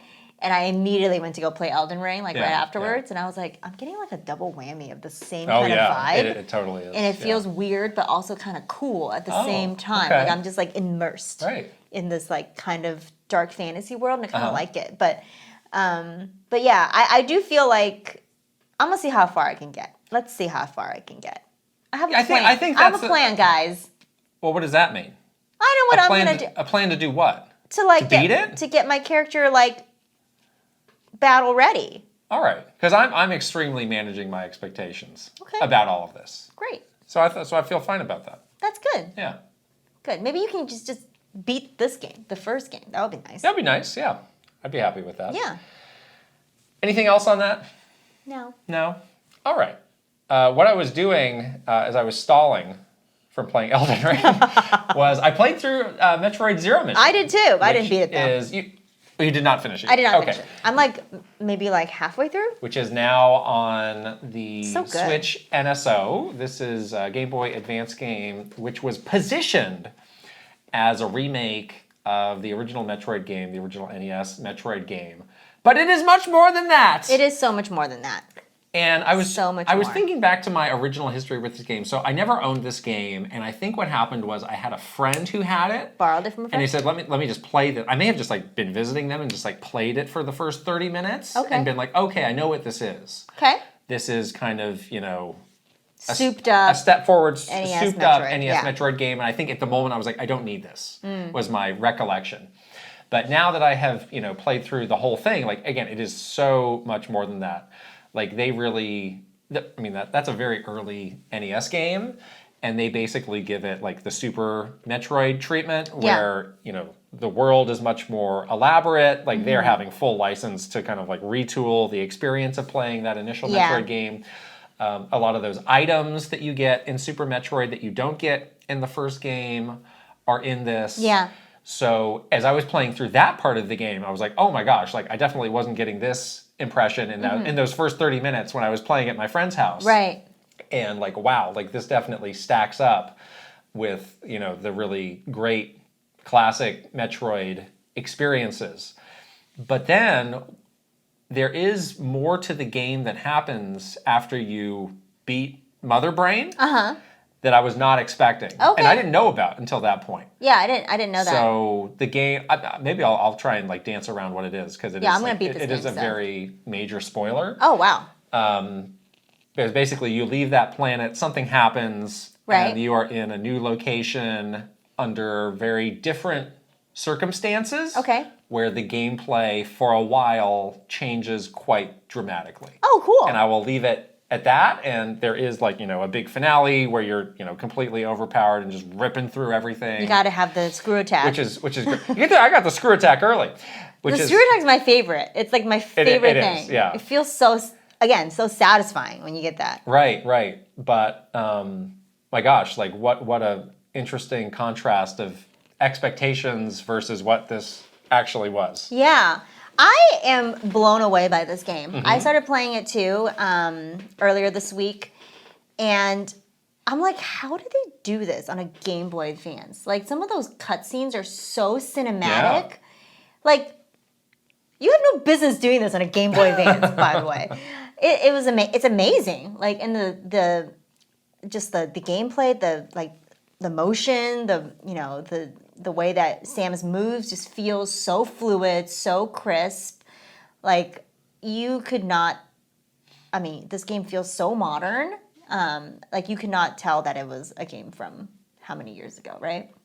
And yeah, it's great to play this game because I now have like such, specific memories of 2D Metroid with Dread and some of those more modern games. So it's good to contrast that to this game and see like the origins of some of those things that are now in those more modern games. I do miss the arm cannon swipe. I always find myself trying counter. to do it. I'm like, Yeah. dang, I can't do it in this game. Yeah. I'm so glad they added that. But yeah, some of the stuff you're like, oh my gosh, that is such a cool evolution of this thing that existed in this game from Zero Mission that they put it into Dread and stuff like that. So yeah, it's awesome. I'm so glad that it's on NSO, and yeah, it's very short. It's only like 2-ish hours. Relatively short, yeah. So I'm gonna try to beat that. I'm gonna have like Yeah. a long plane ride, so that'll be perfect. Yeah, I hope now that this game's getting re-released and more people are experiencing it, I kind of hope that, you know, the positioning of it as remake of Metroid 1 gets adjusted. Yeah. Because again, it's so much more, and that Right. and that can be, I mean, that's fine for what it is, but it does not tell you the full scope of the grandeur of what this game is and why it's like so important if you're interested in Metroid or Metroidvanias that you play it. Yeah, Yeah. totally. And like I was like, wow, this is like, I haven't sat down and like done my personal rankings of Metroid Oh, we should do games, that. but this would be pretty high up there. And I think, you know, the atmosphere, it takes a lot of the gameplay inspiration from Super Metroid. Right. But I think the atmosphere is slightly different, where like Super Metroid is like all the way into the moodiness, the loneliness of space. Yeah, this one is a little This bit is a bit less. more like, the music's more upbeat. Yeah. The look of it is not quite as dark. It's like a little bit more colorful somehow. It's almost a little like on the cartoony, like, but still like a more like adult cartoon. You kind of feel the sense of like, I don't know, for some reason this game gives me a more sense of not being lonely because you feel like this connection to the Chozo. Yeah. And you're like, oh, they're here. Right. Like they're helping me. It's gonna be fine. Like I'm getting like these. I'm feeling like I'm connected to something versus alone in space with no one to talk to. Like kind of like that sense, you know? Yeah. Yeah. So yeah, consider that a strong endorsement if you were on the fence about playing this game now that it's on NSO. I think it's a must play. It's really, really great. A must. Last thing here, I think this is the last game that we played at Summer Game Fest where the embargo finally is up. Right. And I recently got a code for this game. So jealous. Which is quite early because it's not coming out for about another month or so. Right. But Steamworld Heist 2. Yes. Which is very, very, very high on the games that I'm excited for. It's coming out this summer. It's coming out at a tricky time of the year. So I'm actually looking forward to playing it early before that. It comes out like, it's like the same day as Cat Quest 3. Yeah, and some other game. And I actually wrote that down. August I actually 8th. wrote that down recently. So in August, yes, Cat Quest 3, August 8th, Steamworld Heist 2, August 8th. Thank goodness you're here, August 1. We're going to have a similar indie situation where it was like 3 indie games at once. Little Kitty, Animal Well, Wow. that thing from like a month ago, or a month or two ago. Surmount. Yes, where all those games just came out. So it's going to be great for me. I think I'm going to try and play through this on my vacation. Yeah, it's a good idea. Because I got a Steam version. I'm going to play it through on the Steam Deck. But if people don't know, like Steamworld Heist is an incredible game. It's a 2D turn-based strategy game. Yeah. And it's in the Steamworld universe, but this was the first attempt of them like really switching up From the genres. Yeah.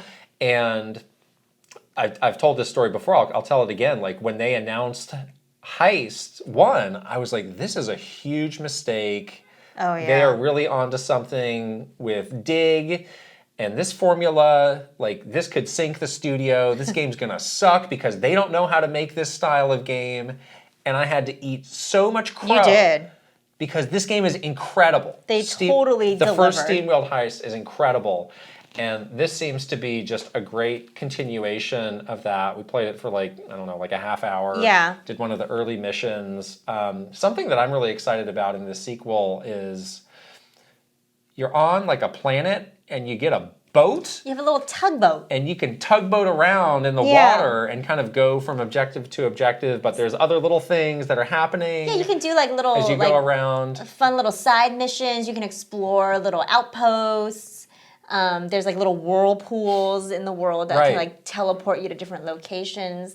So a lot more exploration. Yeah, I remember in this one, which is kind of neat. The first game was set in space, and it was just kind of like, yeah, you're going to this planet or this ship, and you're doing a mission. Now it's like the whole process of getting to different missions seems much more elaborate and much more fun. Right. But kind of the core of the game is very much intact, where it's like this 2D, turn-based strategy, and you take a couple people into the mission, and they can all have different classes.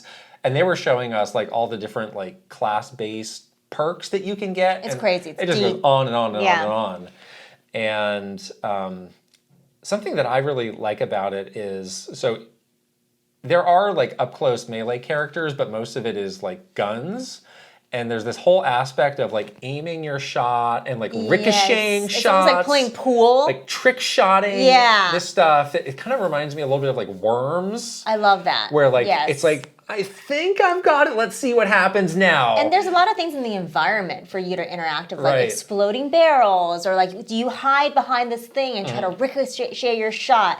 And you have to think like 2 steps ahead. Like if I do that here, then my turn is over. Then my next character can do that and finish him off. Like there's a lot of that kind of strategy, which is like the most elaborate chess game ever, which is makes it super, super fun. And yeah, it's cool that all of the different characters have all of these different skill sets, and you can freely change them between missions. So you can we tried a bunch of them out when we were playing the demo, and it was really cool. Like a lot of them felt really different. So you can really change up like your gameplay style, which is fun. It's really neat. So I'll have more to say about this, when I'm back and after I played through a bunch more of it. But, very, very so good. Excited to pick up where I left off with this. We have done another great Patreon poll with our subscribers. One last thing touching on the Nintendo Direct here. Yeah. Just asking, like, what was the one thing from the Direct that left you most excited and why? So the options were Mario and Luigi Brothership, The Legend of Zelda Echoes of Wisdom, and Metroid Prime 4 Beyond, and then one other kind of catch-all category, which was something else, because again, there's more than 3 or 4 games. So interesting results here. Over 50% of the votes went to Zelda. I don't know if I would have expected that. I thought it would have been maybe a bit more even between those three. There's 3 games, so at least more even between Metroid and Zelda. 52% Zelda, 20% Mario and Luigi, 16% Metroid Prime, and then 12% something else. Surprised that it's so much lower. For Metroid? Yeah, I think I am too. What's going on there? Maybe we waited so long that we're not excited now because it's been too long? And then people have been tracking like how many views the video on YouTube, all these trailers have on YouTube, and the Zelda one definitely has far and away the most by a large margin. And then it's kind of similar to the ratios here, where Mario and Luigi and Metroid Prime are very neck and neck, but Zelda just like seems like so far and away. Yeah, and it's great because that game's coming really soon. Yeah. Let's see what people had to say. And Bukar says, "I'm really excited for Mario and Luigi Brothership. After some less than stellar entries, it feels like a potential renaissance for the series. It seems like Nintendo has been testing the waters with their older RPGs like Paper Mario and Super Mario RPG to gauge interest. This new game will be a big indicator of how they'll approach future RPGs, and I can't wait to see what's in store." So true. Ale Alejandro says, "Metroid Prime 4. We've been waiting so long for it, so it was great to finally see something and have a release year. It made me crave a replay of Metroid Prime 2 and 3 after last year's Prime 1 remake. So the only disappointment was no news on anything related to Prime 2 and 3 to tide us over until then." Still time. Still time. And then finally, Dio Lixzen, hopefully I said that right. Yes. Says, "Ace Attorney Investigations Collection." Oh boy. As a huge Ace Attorney fan, that game has been a missing link for Western audiences for 13 years. It's amazing to see it officially localized after all this time. Ace Attorney, all coming The Kid and Krysta Ace Attorney fandom runs extremely deep. They're eating well these days with all of the Ace Attorney that's available on Switch. Are you playing that day one? Yeah. Oh, wow. 100%. Yeah, that got a lot of comments. And then the Dragon Quest game too got a lot of comments, I think. And Mario Party. Mario Party also got quite Mario Party is going to be so great for our monthly meetups because we have that 20-player multiplayer. Yeah. That's going to be awesome. That's right. Let's get into some news. Oh gosh, this first story. I have it written in the document. Puro self-destructs. Oh boy. Should this be the lead story in the news? I don't know, but it is. It just went from stupid to stupider as the story developed. But yes, Puro does self-destruct. So let's go back in time a little bit on this. The Direct is coming up, and Puro has fewer than usual predictions, things that Puro is putting out into the wild. Of the 2 things that are out there, one is a smaller game from the Japanese Direct. Yep. The other is a incorrect point about a 2D Zelda remake that Puro says is from a different source. Yeah. So kind of take it with a grain of salt. Right. And after that, there is some questioning of, does Puro still have it? What happened to Puro sources? People start looking into this thing about the eShop and how they're uploading things to the web. Also, the web store. Right. Like, if you don't set it up, the back end, you can't see it, Right. blah, blah, blah. So there's a lot of doubt in the air about the future of Puro. And then, I think this was last Friday, our friend Jason Schreier did a newsletter talking about this whole phenomenon of video game leakers and actually spoke to Puro himself. With Puro. Yeah. And I will just read this sequence from the newsletter. I reached out to Puro to try and get clarity on this, which I think was in reference to how they're sourcing information. Over direct messages, they told me that their source works for Nintendo of Japan, but I'm unsure how they obtain their information, end quote. And that the, quote, back-end theory is a reasonable guess. To which Puro seemed to express some surprise, bewilderment, and consternation that this detail about the direct quotes from their DM messages would be included in Jason's story. They posted and deleted a tweet that said, I didn't know that they were going to include my quote over direct messages in the story. I'm like, what? Well, they're all deleted now because Puro's basically deleted everything from their account. As they should. Locked their account. Yeah, I mean, it's like, you're done. There's nothing there.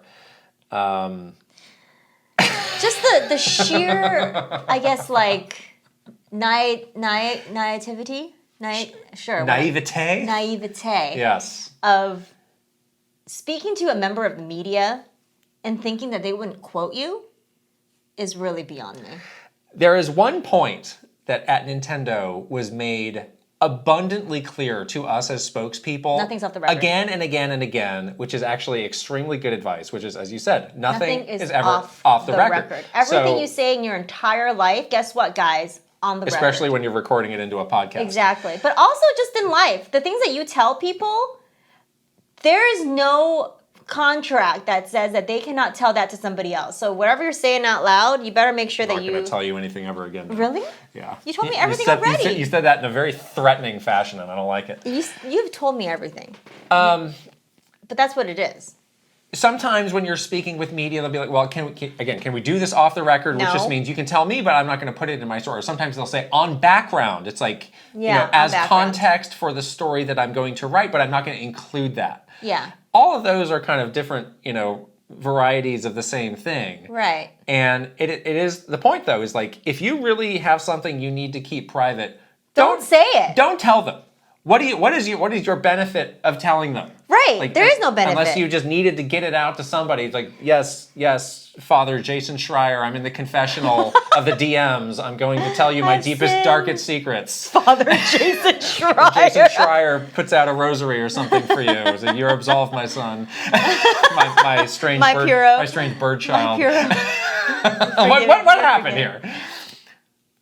This is my sense is this person is extremely young, extremely, not really in the professional world to know this kind of anything. Just have the sense of this. I imagine like a child basically doing this. This is often what happens to these leakers is like the pressure builds up, the spotlight gets hot, and you kind of can't keep your story straight. Right. As all of this keeps mounting and mounting. Mm-hmm.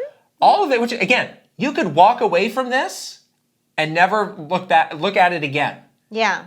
So it's like, it's straight. I just find the whole phenomenon to be interesting. Yeah. But I think that is, for now at least, the end of Puro. Yeah. We've been waiting for that other shoe to drop for a long time because we knew it was going to at some point. Nobody can keep doing this without the hot lights getting to them. Yeah, again, either like the pressure builds and you slip up, or Nintendo or whatever company you're leaking is going to find you. Which is why we always say like there's no upside to doing this, and like why are people motivated to do it, especially when you're doing it under an anonymous veil. Yeah. of like, well, I want the cloud. It's like, who's getting the cloud? This this cartoon bird. Yeah, no one knows who you are. So it doesn't, what you're not getting any exactly? clout. What exactly is the point of all this? Thrill, but of course, the thrill it of it all? remains attractive for whatever reasons. Yeah. And I'm sure people will, take the place and try to keep doing this. But what an interesting thing for Nintendo that Pure and Midori just met their end by their own hands. Was it by their own hands? Within a week of each other. We'll never know. Either way, they're gone. It might be orchestrated to look like it was by their own hands, but they're gone. And set up? I'm just saying. Wow. Don't rule it out, people. Nintendo is scary. They'll do anything. Set up. Let's not talk about leakers for a long time. I would like to know. Or at least until next week. We have some interesting details about the very exciting Marvel vs. Capcom collection, which is coming out, which is that this is not coming to the Xbox. Yeah. So they confirmed after the Direct that it's coming to PS4, Switch, and PC. Not even PS5? Well, I mean, there's a lot of games that, if they can run on a PS4, they just put it out there so it'll still run on a PS5. It's not taking advantage of the power of the PS5, and then you can sell it to somebody with a PS4 too. Okay. So it's not a completely out there thing, but skipping Xbox, you would think it would be easy enough to port it, just, do the work to put it out there, but that's not the case. What do you think's happening here? That's very interesting, because if you put it on PC, how much harder is it to port it to Xbox?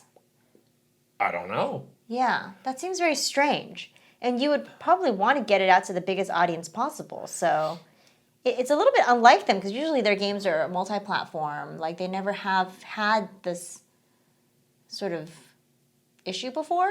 Is it a licensing thing, potentially, with characters?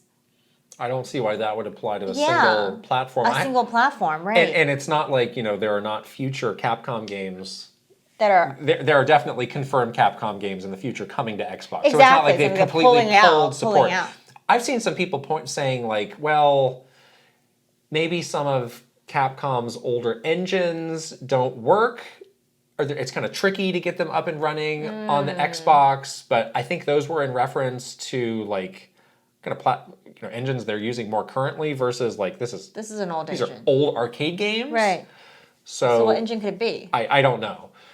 It's a very strange situation. I think it's something worth keeping an eye on. Yeah, maybe they'll change their mind and find a way. Well, I don't know about that, but as the Gamescoms of the world, of the Tokyo Game Shows of the world come up, I think this is something worth watching. Of like, where are these games actually coming out? Because if Xbox, their situation is not great, but at least they still have the full array of all these third-party games, right, to kind of fill out these lulls of first-party. If they start to pull out, then that's a whole different story. And I don't know why, though. I'm not saying that's what's happening here, but I think it's worth watching. Something else is going on. I don't think it's by their choice not to be on Xbox. Another setup? Everything is a setup. Can we turn everything in the news to a full-blown conspiracy? Yes. You would love that, wouldn't you? Yes, I would love that. Well, we got another one right here. What happened? So we were talking about the new releases to Switch Online and the great games that were released for Game Boy Advance, in contrast to the Nintendo 64 release of Perfect Dark, which people have really been going through with a fine-tooth comb and finding out that this version of the game ain't all that. Yeah, it seems like it's really bad. So bad that people can't even play it because it's making them dizzy. Yeah, so let's go through some of the issues people are pointing out. Input delay, incorrect sensitivity, even when you're using the N64 NSO controller. This dizzy effect just being like so over the top, much more than it was in the original. The online component not really working again. It's just, and of course, this is all on top of having to remap the controls. Yes, you got to do the remapping of the controls again, just like with GoldenEye. What can you do more quickly? Remap controls for an N64 game or equip a potion in Elden Ring? Maybe a top 50-50 split. Maybe it's equal. 50-50 split. And people are pointing out, yes, Nintendo 64 is a challenging system to emulate. To emulate, yeah. But you are Nintendo. This is your system. It's not great for you to be releasing games in this state, especially when they are in this, higher tier of subscription where people are paying more money to get this. And this has happened before, too.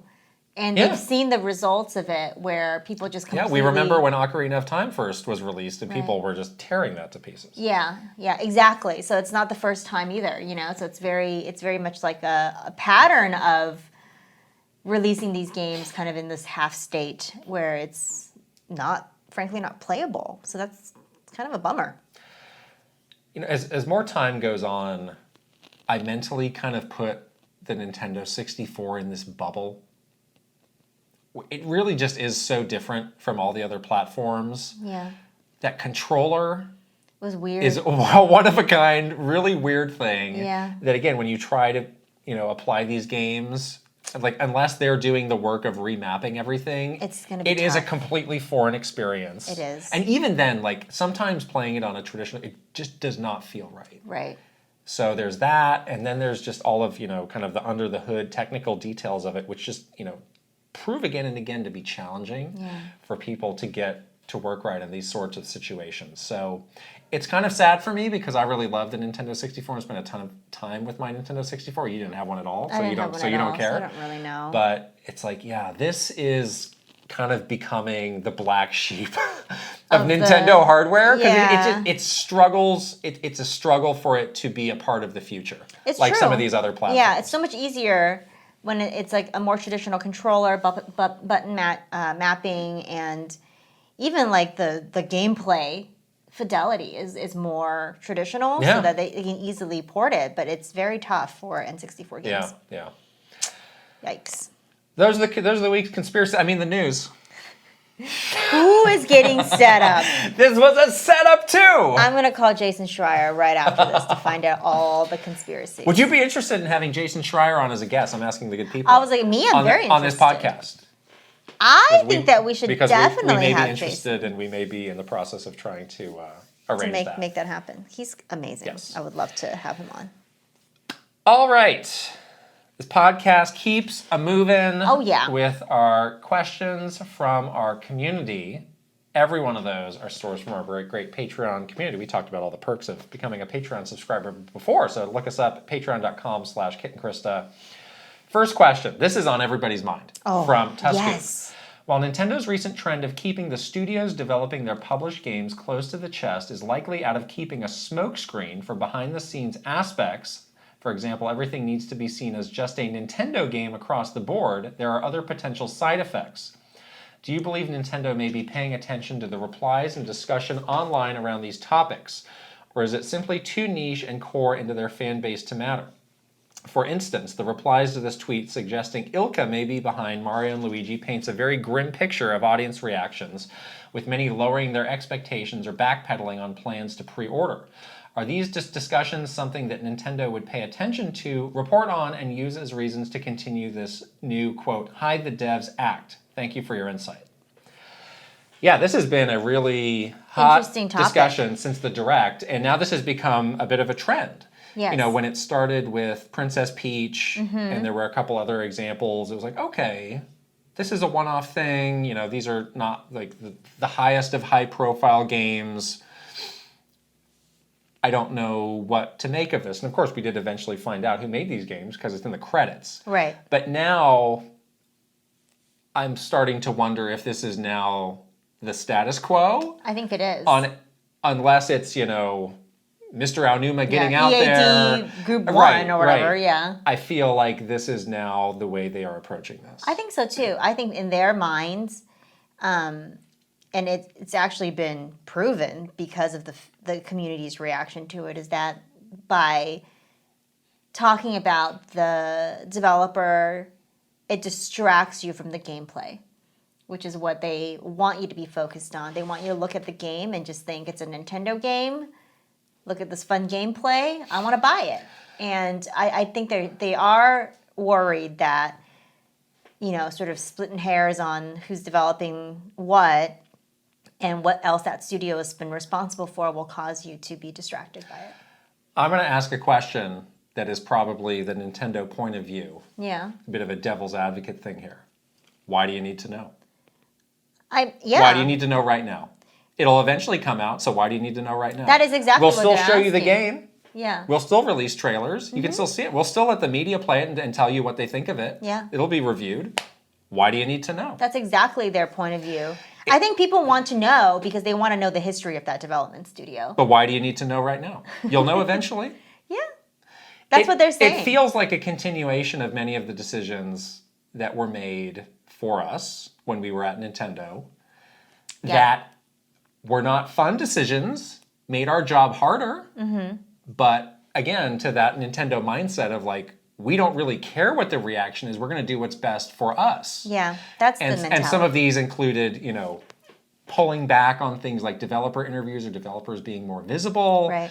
Or doing it only their specific way. Right. Flipping on like acknowledging like, stuff like fan art or cosplay, like that kind of things. Like those were not popular decisions in the moment. It made our job harder. Yeah. But in the end, it didn't like ruin Nintendo. No.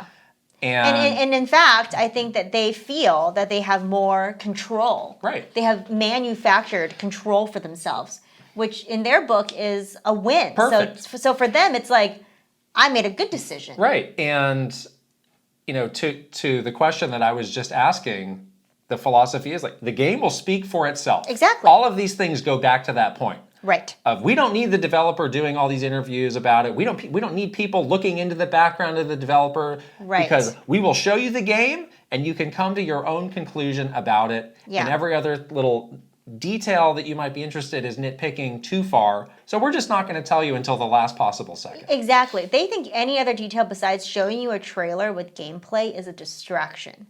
So they're not going to do that. They're not going to do that at all. They're going to only show you a gameplay trailer, and keep it in the most simplest form of, I show you the game. If you like the game, you'll buy the game. That is kind of their philosophy, is they really let the games speak for themselves, and they make every decision around how to do that and how not to distract you from that. So that's very on brand for them. Yeah, and these sorts of decisions started to pop up more and more, in the post Mr. Iwata era. Yes. And post Reggie era as well. I don't, and when Mr. Iwata was there, like he really was like the all-in-one, last stop for every part of the business. It's like, who's going to make a development decision? Oh, it's Mr. Iwata. I can do it, or I'll help you make it, or if there's some other business decision I can do. That's why he was a unicorn, because he could do all of this. He was amazing. And nobody ever outwardly told us, but Mr. Takahashi, who is the guy that you see in the Nintendo Directs, he is now heading up all of development. He is in a position to say these sorts of things, and these sorts of decisions started to become more common when he took over. That's right. That role. So I think he, if it is him, he just has a very different perspective on like what we need to do to get the word out about these games and talk about these games. Exactly. People have also made the good point of, wanting to protect developers from harassment and pointing out, hey, they canceled a Nintendo Live in Japan because there were these fears of like violence against developers or harassment against developers. That's like, very true. I get that too. And like they have a very no-nonsense approach about that. And again, the flip side of that is like, hey, developers, let's cut out the noise. You focus on making this game. You're not going to be on social media. You're not going to be out there. Yeah, just make the game. Don't worry about it. If there's something happening on the outside that you need to know, somebody will tell you. You sit over here and make the game. Yeah, that sounds like that's so them. And on one side of the argument, that does feel protective, but on the other side, it feels like you're keeping them prisoner. Which is big brothery. It's a little scary to me. I wouldn't like it. Maybe they're totally fine with it. I personally don't like this because I would feel like, oh, you're just trying to control the information I'm getting. I'm not getting, as a developer, I'm not getting all the information I need to know to make this game great. You're just like hand picking what it is that you think I need to know. And that sounds scary to me, but if it works for them, then good for them. Yeah, so again, I do think this is going to become the status quo, again, with the exception of times where it is this great benefit to put it out there of like, oh, the prestige of this studio is oh, this is taking this up and this is going to make people excited and want to buy this or pre-order this now. But I get the feeling of the way this has been going that for most games, this is going to be it, and we're just going to be playing this game of guessing who it might be. Rolling the credits at the end of the game until the thing comes out. And I think if it's not Mr. Aonuma or Mr. Koizumi, I don't think we'll see them. Yeah. Next question is from Kai X. Hey, Kit and Krysta, we're getting a new Zelda game, despite what Aonuma has said about not going backwards in terms of moving on from Breath of the Wild and Tears of the Kingdom. We've been completely blindsided by a gorgeous new 2D Zelda game at the tail end of the Switch lifecycle. Do you think this is the final nail in the Twilight Princess Wind Waker port coffin? Or is it somehow still possible that there is another Zelda game or two out there? Well, I do think they're doing a good job of keeping the 2D Zelda and the 3D Zelda separate. And that is what has happened to that team, is they have literally like a whole other team that does all the 2D Zelda games. So they have resources on both sides to keep putting out Zelda games, or else you're going to have to wait, a long time before the next 3D Zelda game comes out. 5 years between Breath of the Wild and Tears of the Kingdom, that's, probably about average how long it's going to take to make one of those games. So I'm glad that they're on these sort of separate tracks so that you can have the in-between gaps filled by 2D Zelda games, which is great. I don't think that this, having a 2D Zelda game exist in the same timeline as a Breath of the Wild or Tears of the Kingdom means that the franchise is going backwards in any way. I think it's just a different type of Zelda game. They can both exist, I think, in this universe, but we should look at them and evaluate them differently, because it's not going to be Tears of the Kingdom. This new Zelda game is not going to be Breath of the Wild. But until it gets re-released on Switch too. Exactly. But yeah, it's nice to have these both existing simultaneously. I think there's space for both of these. Yeah, and as far as how many games they have going at once, there's always a lot going on. Yeah. But they don't always, have the same start and end time. Right. So, one might wrap up. Well, I'm sure the 3D games take much longer and are much more elaborate. But I mean, think of, there was a point a few years ago where Link's Awakening and some Hyrule Warriors stuff. You had Tears of the Kingdom getting made. Yep. And that's where, Mr. Aonuma he's the producer of the Zelda series. So he's overseeing all of those. Right. Which is why it's great that he has somebody like a Mr. Fujibayashi who he can just be like, I got this. I have confidence in you creatively to guide this and be great, because he's extremely busy. And even stuff like the Lego. Yeah, he has to do that Lego too. sets, he's got to be involved in that too. So he's incredibly busy. Now the movie? Yeah. I'll be involved in that, Right. So it is important that he has a good team there. But yeah, there's always just more than one thing at a time. As for these ports, I don't want to talk about them. If we get them, we get them, great. If we have to keep waiting, fine. You're over them? We have plenty of games to play. Because of top-down? Because of the top-down, yes. I'm not going to say it. Again, I'm not your monkey, okay? Stop trying to make a monkey out of me. Jeez. I'm not going to do it. Next question is from MarkyMan64. Nintendo now find themselves navigating the potentially awkward period between officially acknowledging their next system and its release. From a marketing standpoint, how do you market games released in this period without it seeming like you're scraping the bottom of the barrel? How do you make games still feel important without addressing the elephant in the room? They're important, just not important enough for the next system. We've seen both good and not so good examples of this in the past. They will have this dual SKU thing going for a while, I think. They will? I think so. I think they'll have... News to me. Oh, really? You don't think so? I mean, you can think that. I think that they will, because of the Switch audience being so big. I feel like that's the easiest way, to have games releasing on both for a while. And then they'll have to find the right time to cut the cord, because or else you're right, you do feel like the lifespan of this game coming out January of 2025 or whatever, the early part of 2025, you're basically cutting that game's life short. And why would you do that? You want to sell them that game, you want to sell people that game as much as possible. So it's in their benefit to make that game, dual SKUs so that it can live on both systems. Yeah, I wonder. Obviously, we don't know when the next Switch 2 announcement is going to be. Yeah. But how does backwards compatibility play into that?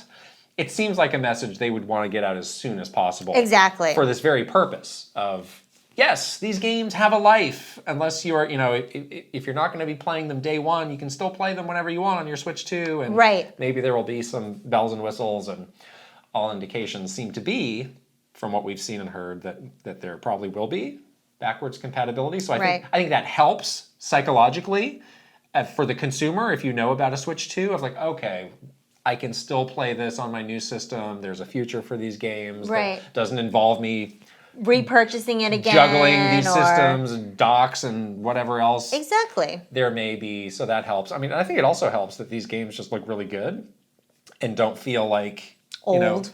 The dregs of a dying system. Yeah, which is sometimes what you get, and people can sniff that out of this is clearly not your A game by the A team. So the signal that I'm getting is I don't need to buy this and pay as much attention to it. But, exactly. But with these games here, they look great. We're getting new entries to some of the most iconic Nintendo franchises, and they all look really good. So I don't think it feels like dredges, at least that. Maverick Nate's next.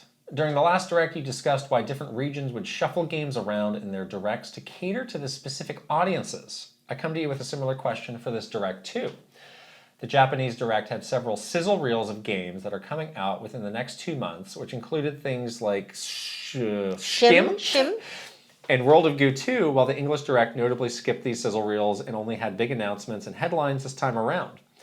When the discourse lately has been about the great unknown beyond June's Luigi's Mansion remake, wouldn't a quick sizzle reel of games coming out in the summer be a good idea? I've also seen a lot of viral criticism about so many anime RPGs in the Direct. Yeah. Do you think not including these quick sizzle reels threw off the English Direct's balance? I love a good sizzle reel. I love a good sizzle reel. It is kind of cool. I will give the Japanese Direct a 1 point in their inclusion of a lot more indie games in the main Direct. Cause they had in the last Direct too, a couple more indie game sizzle reels or little mini trailers, and that always seems to be a bit absent in the main Direct because I feel like Nintendo saves those for the third party showcases or the indie showcases. But the Japan Direct is good about including some notable indie games in their main Direct as well, which is kind of nice, and we did not get that in this Direct.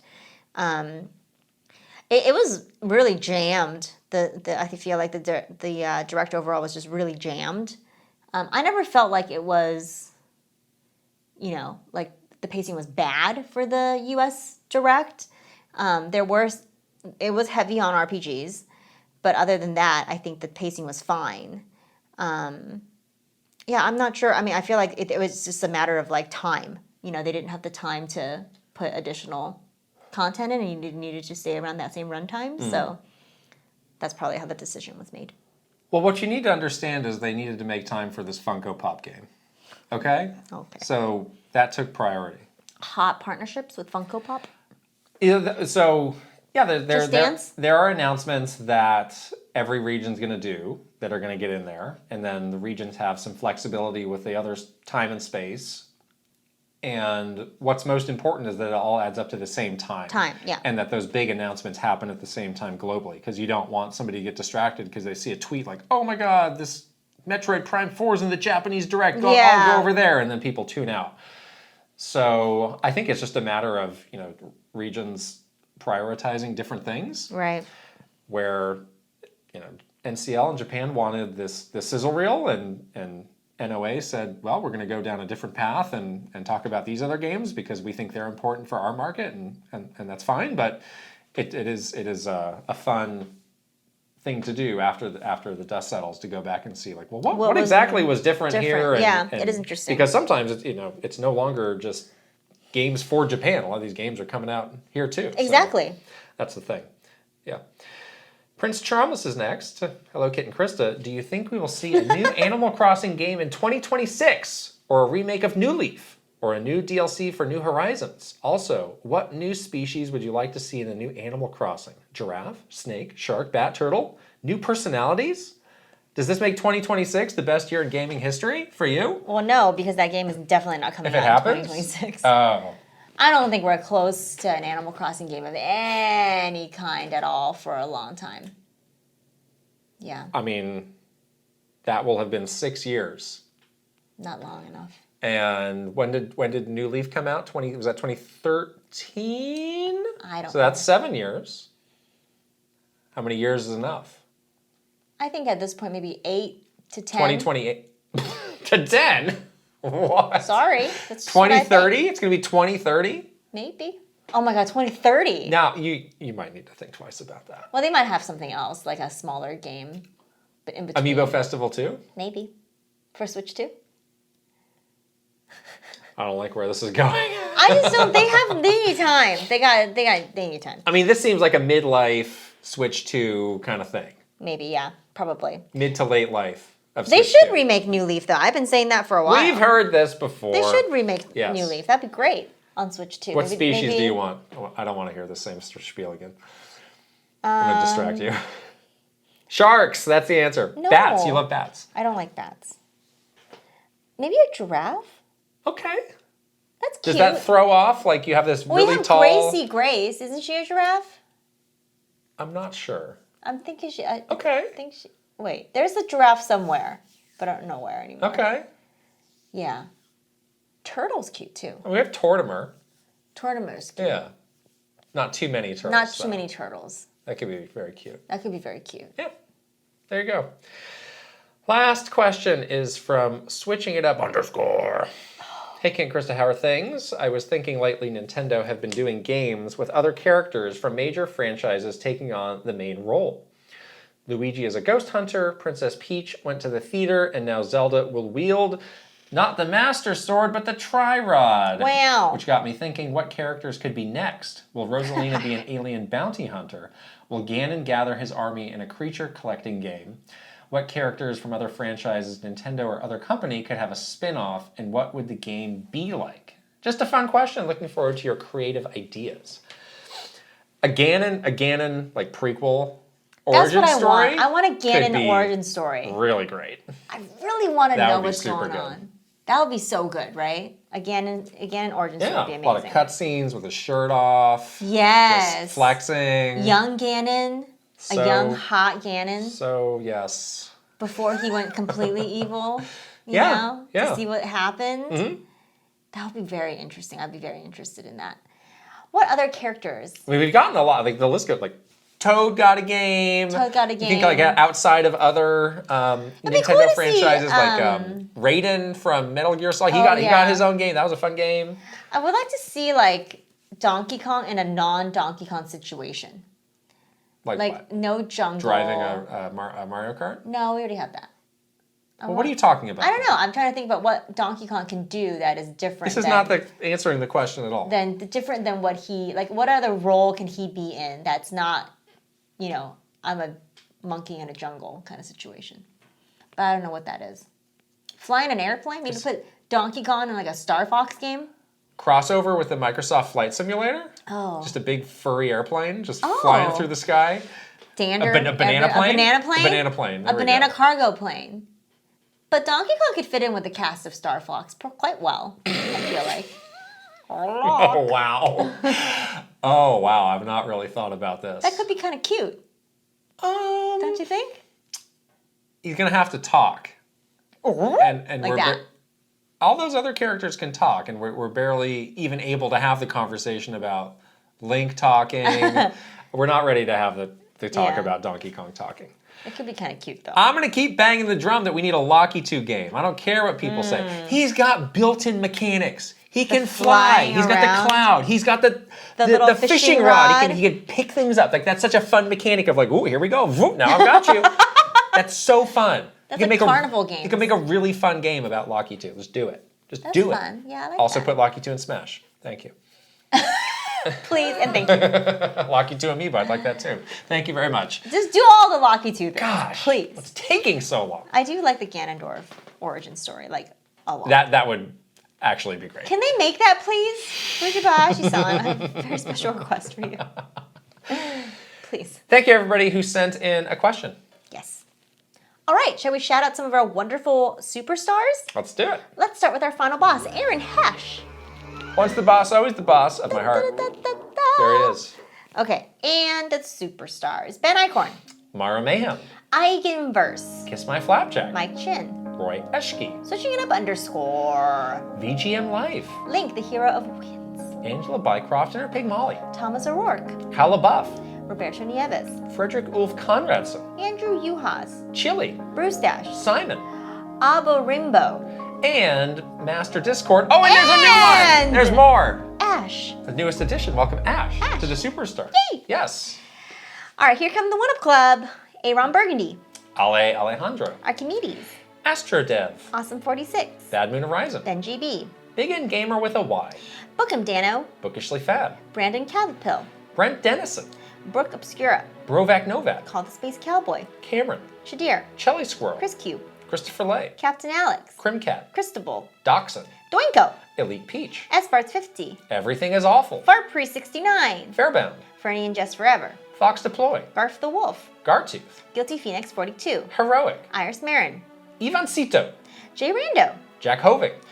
Jeffrey Hernandez, Jesse Hernandez. Jonathan Rowe, Jordan Collette. Jordan Hemmerly, Joshua Clements. Juji Fruit, Justin Lemminger. Kawa 2796, Keith Kwan. Kevin Delane, Kilo Kibo. Krista Roddy Elf, Christopia Party With Me. Kyle Gamer Barry Rookie, Cal Kretzer. Lazy Cat for Coffee, Lex. Lit, Lynn. Macho Potato, Mad Dog 5981. Magnificent Easy G plus Callie Marie, Marky Man 64. Mario Man 392, sorry, and Bukar. Mecha Dragon 101, Megan. Michael Cravens, Mikey. Mr. Ryan 07, Motomania. Mr. Andy Pong, Mr. Beans and Dip. MSN Poke Gamer, Mytran. Nasir, Nathan Burkhart. Naif E, Ninja 11. Pangy, Palsy Pace. Paul Gill Network, Prime Factor. Prince Charmless, Reaver. Rain Tech, Record Rumble. Ryuji Utsuho Okuu, Wrath 1. Rob, Rocks. Rhinetta, Sakura Sky. Sharif Jackson, Shinryu. Schmells, Slowbro. Snazzle, Spacey Poo. Spicy Munchkin, Steel Citrone. Sumi Fish, Tales of Link. Tay 120 and 64, Teal Fox 64. The Kagers, The Shark Among Men. Thomas Alvarez, Three Rivers. Sumi Fish, no, Huh? Timmy V, Topher Schmofer. Tor Cheeks, Totally Joed. Travis Torline, Trajawi. Tugs Puppy Bear, Tusku. Tyler Geis, Video Game Stupid. Vig Michter, Viridian. Virtual Bot, Weed Kingdom. WG Grizzy, What Up Khalil. YU, Wicked Davy. Will Johnson, Zelgrowl. Zapatty. And Zoid. Okay, wow. I like the contrast between Everything is Awful and Fart Pre 69. Because you start thinking, maybe everything is awful. Oh no, and then you get to Fart Pre 69 and you just laugh.